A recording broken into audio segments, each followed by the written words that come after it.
Ya, tadi memang saya sudah tekankan harus ada komitmen bersama, ya, dari pimpinan ke jajaran, ke staf. Jadi kalau kita mau membangun zona integritas itu, semua harus mau melakukannya. Ini bukan hanya urusan pimpinan, ya, bukan hanya urusan pokja, tetapi dari pimpinan ke seluruh Seluruh staf, harus terlibat, Pak. jajaran harus terlibat di dalamnya. Tidak ada satu orang pun yang tidak memahami apa yang sedang kita lakukan di dalam pembangunan zona integritas itu.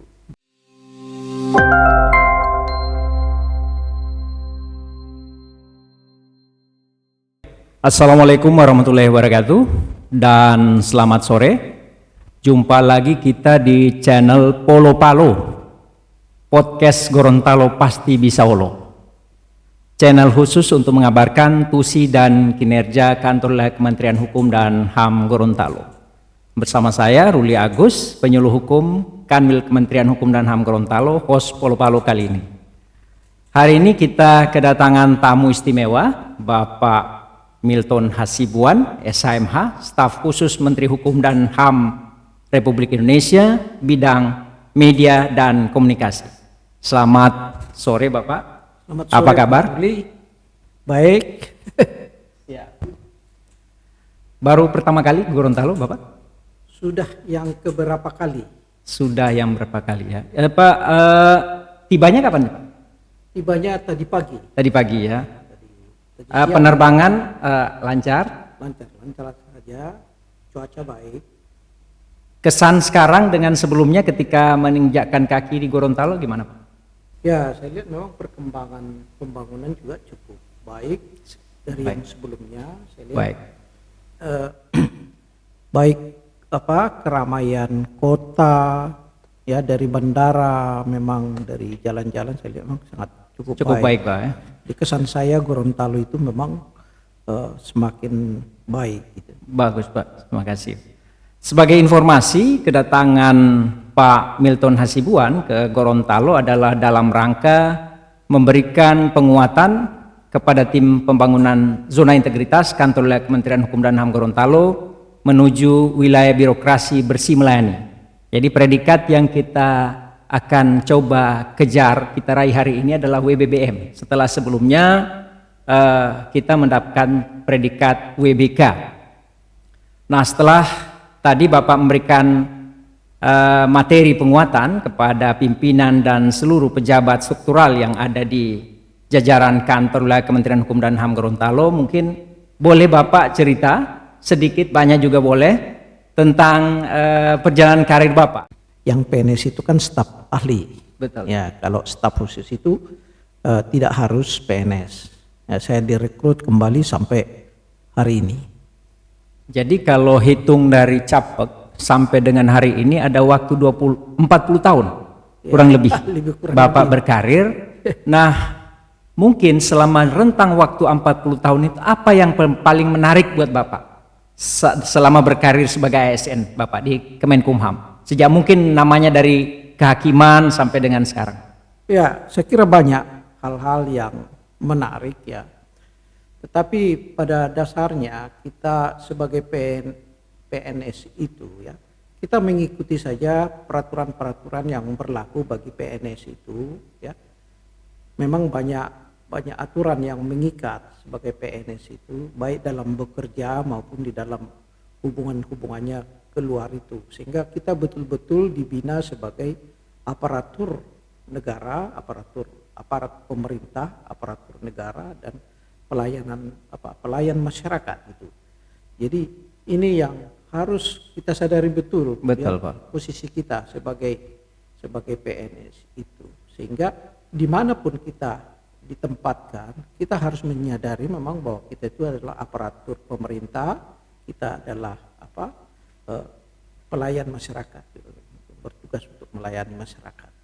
Kalau terminologi dulu abdi negara dan abdi masyarakat. Abdi negara dan abdi masyarakat. Itu yang sepenuhnya harus dilaksanakan oleh seorang yang berstatus sebagai aparatur sipil negara, Bapak.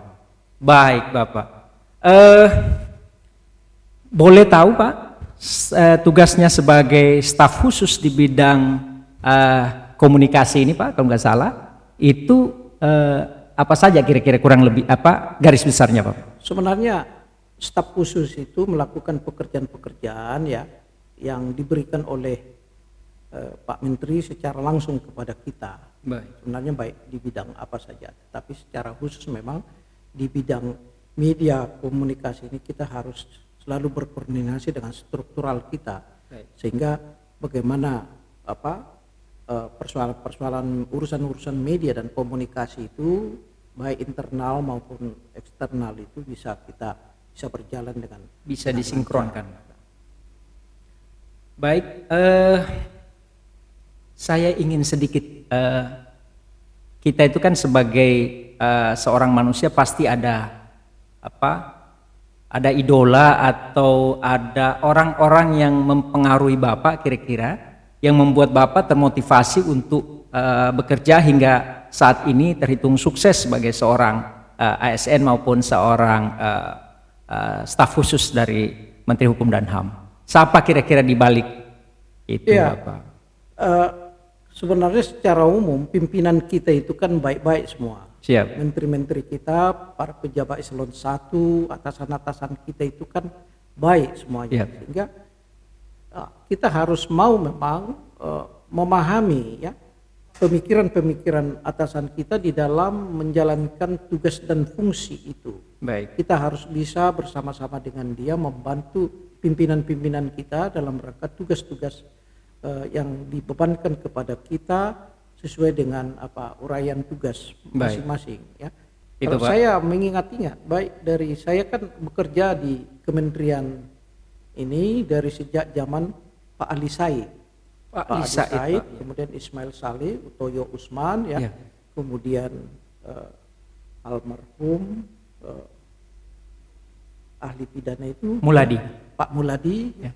dan seterusnya itu ya memang ya saya sudah banyak bersama menteri ya. Siap. Tidak ada kayaknya satu menteri yang tidak kuikuti ya. Termasuk menteri yang masa kerjanya singkat. Seperti Menko Polhukam sekarang si Pak Mahfud. Pak Mahfud kan Iya. pernah juga Betul. menteri kita. Kemudian Pak Simanjuntak juga pernah menteri kita. Ya, saya sebenarnya melihat ya bagaimana kepemimpinan mereka di zamannya masing-masing. Saya melihat cukup bagus ya di kementerian kita ini. Jadi menteri-menteri kita itu saya lihat memang capable di dalam tugasnya ya. Jadi setiap era menteri itu ada hal-hal yang memang pantas untuk kita teladani Bapak ya? Ya ada. Siap. Kalau Pak Zaman Ismail Saleh itu memang lebih menekankan pengawasan. Oh, Kebetulan saya orang di inspektorat. Berbasis Jadi, inspektorat. Saya lihat memang ya kinerja kita itu memang sangat tinggi di inspektorat pada waktu Gitu itu. Bapak. Dan sangat mempengaruhi perubahan-perubahan kebijakan di kementerian kita itu. Baik. Sehingga kalau ada suatu kebijakan yang harus berubah, apalagi kita punya pengalaman dari pemeriksaan inspektorat, itu memang beliau sangat menggunakan itu hasil-hasil pemeriksaan kita itu. Jadi memang betul-betul Dia berbuah menjadi suatu kebijakan, ya sering berbuah menjadi suatu baik kebijakan. Bapak. Nah, pernah saya pengalaman memang ada masalah seorang pejabat kita di Kanwil, Yep. ditugaskan dari pusat ke Kanwil, Ya. ya. Lalu ada masalah keluarga, ya kan. Nah, beliau memerintahkan dalam disposisinya di laporan kita buat surat edaran, ya, bagi seorang pejabat yang ditugaskan ke Kanwil, di Kanwil harus membawa istri. Gitu kan. Jadi Iya. ini kan mengurangi masalah. Baik. Ya. Baik Bapak, dalam konteks kedatangan Bapak dalam rangka penguatan tim Z ini Bapak, kira-kira apa tips Bapak dan kunci agar kantor wilayah Kementerian Hukum dan HAM ini dapat meraih predikat PBBM Bapak? Ya, tadi memang saya sudah tekankan harus ada komitmen bersama ya dari pimpinan ke jajaran, ke staf. Jadi kalau kita mau membangun zona integritas itu, semua harus mau melakukannya. Ini bukan hanya urusan pimpinan, ya, bukan hanya urusan Pokja, tetapi dari pimpinan ke seluruh Seluruh staf, harus terlibat. jajaran harus terlibat di dalamnya. Tidak ada satu orang pun yang tidak memahami apa yang sedang kita lakukan di dalam pembangunan zona integritas itu. Baik. Ya, itu tadi yang saya tekankan, baik di Satker juga seperti itu. Ada kesan kalau staf itu tidak perlu Ya, terlibat. Sehingga kalau ada penilaian eksternal, ya TPN, baik dalam penilaian survei, dalam penilaian di lapangan, Siap. ya kan kita sering gagal karena ada pertanyaan-pertanyaan kepada staf yang mereka tidak bisa jawab. menjelaskan gitu dengan baik. Sederhananya kita memang betul-betul harus habis-habisan, harus all out. Semua Pak. Semua, Pak. Karena dalam pembangunan zona integritas itu kan sudah diawali dari komitmen yang disampaikan oleh pimpinan kita, pimpinan tertinggi kita Pak Menteri pada awal Januari, diawali dengan perjanjian kinerja, ya. Kemudian ada target-target kerja, ya, dan semuanya kita lakukan dalam hal bagaimana kita membangun pembangunan zona integritas di Satker kita. Baik Bapak, terima kasih banyak atas kesempatannya berbagi di channel Polo Palo ini. Semoga senang berada di Gorontalo. Sukses selalu untuk Bapak, dan di balik layar Pak Kakanwil, Bapak Heni Susila Wardoyo senantiasa mendampingi Kakanwil Gorontalo kita. Terima kasih Pak. Ya, kita memang berharap kehadiran Pak Kakanwil di sini, keberadaannya di sini untuk menghantar, membawa kantor wilayah kita ini dan Satker kita ini memang ke wilayah-wilayah zona integritas. Insya Allah Bapak terwujud. Predikat WBK maupun WBBM. Baik Bapak. Itu harapan kita memang. Siap. Beliau.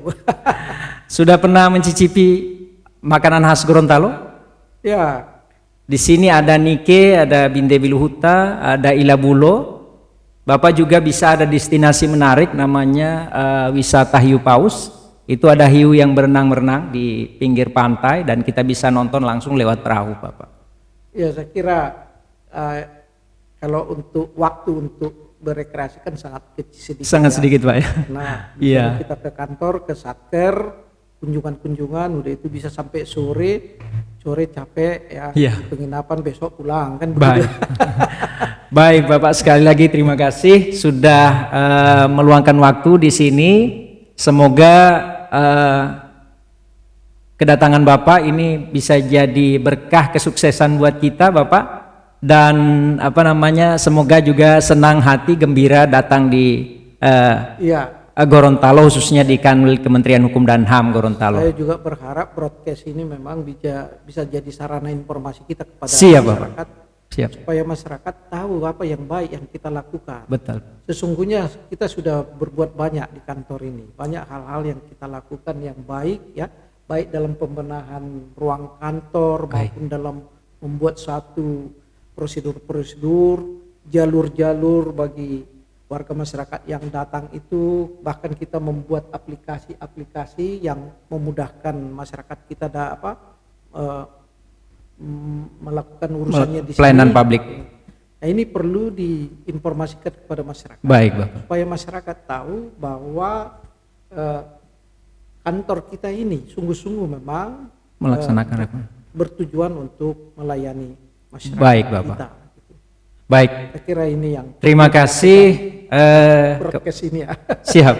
Terima kasih kepada viewers sekalian atas perhatiannya meluangkan waktu untuk menonton. Terima kasih kepada narasumber kami Bapak Milton Hasibuan, Sarjana Hukum, Magister Hukum. Terima kasih juga pada Bapak Kakanwil di balik layar. Dan kami akhiri sampai di sini dulu podcast kami hari ini. Kita jumpa pada podcast dengan materi-materi dan tema yang lebih menarik di waktu yang akan datang. Terima kasih. Assalamualaikum warahmatullahi wabarakatuh. Selamat sore. Terima kasih. Sama-sama.